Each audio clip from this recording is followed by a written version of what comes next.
Jackson Arnold, 2023 quarterback, highly ranked, and Brent Venables was able to get a commitment there.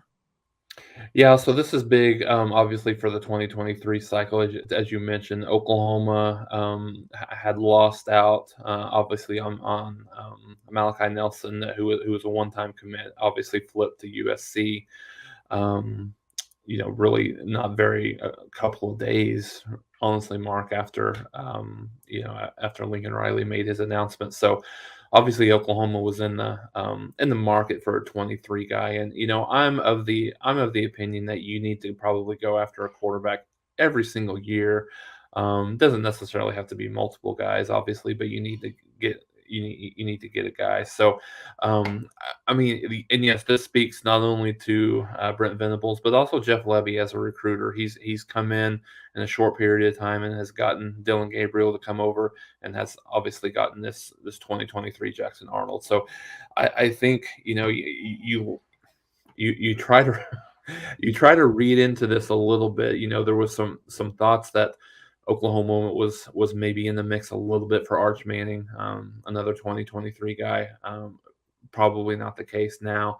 There was some thoughts. I don't know if you read too much into this about what does that look like for for Dart possibly coming in, Jackson Dart possibly coming in as a transfer portal guy. It doesn't. I think Oklahoma would still obviously take him if he decides he wants to come to Oklahoma. But maybe it's one of those situations where it looks like Oklahoma may not feel super strong about their chances with Dart. So yeah, good.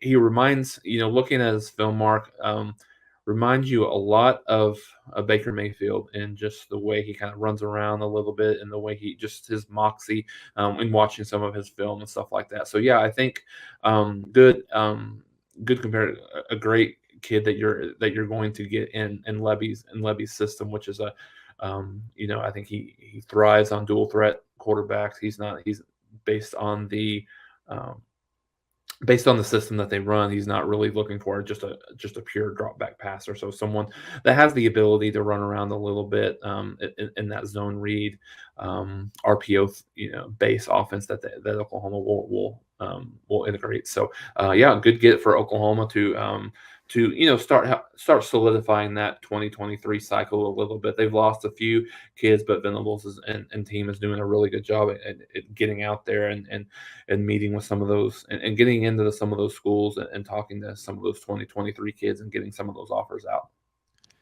Jackson Arnold is the 72nd rated player in the country overall, and the 7th rated quarterback according to the 247 Sports Composite, number 14 in Texas, out of Denton, Texas.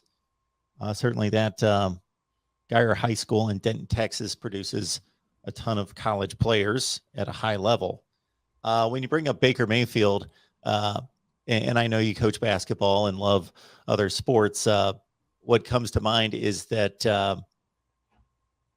everybody has their shooting style, batting style, throwing style, but there's just certain players that it just looks better, or maybe for some reason you just like it, a left-handed swing in baseball, like Ken Griffey Jr. He just looks like he swings the bat better than anybody, that sort of thing. Or Stephen Curry shooting the basketball. Baker Mayfield, when he really wants to rip a pass and he brings it back and then he uncoils, I just think that's a good look. I just like the way when he really wants to drill one in there, it's just a good look.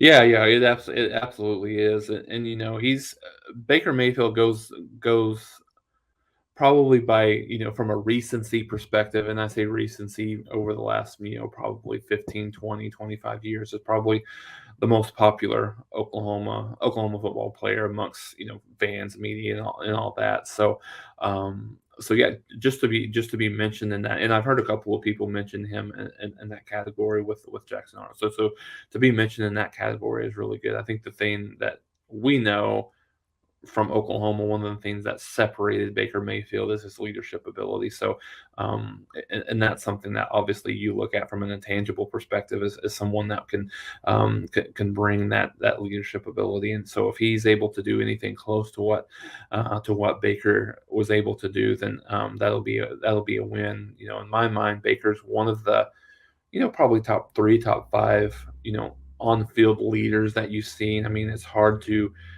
go against the leadership that you saw from Tim Tebow, like day in and day out, each and every week. But yeah, no, that those intangibles are really good. Some of those players, it's hard to distinguish from a talent perspective, but the intangibles can be something that takes those kids to the next level.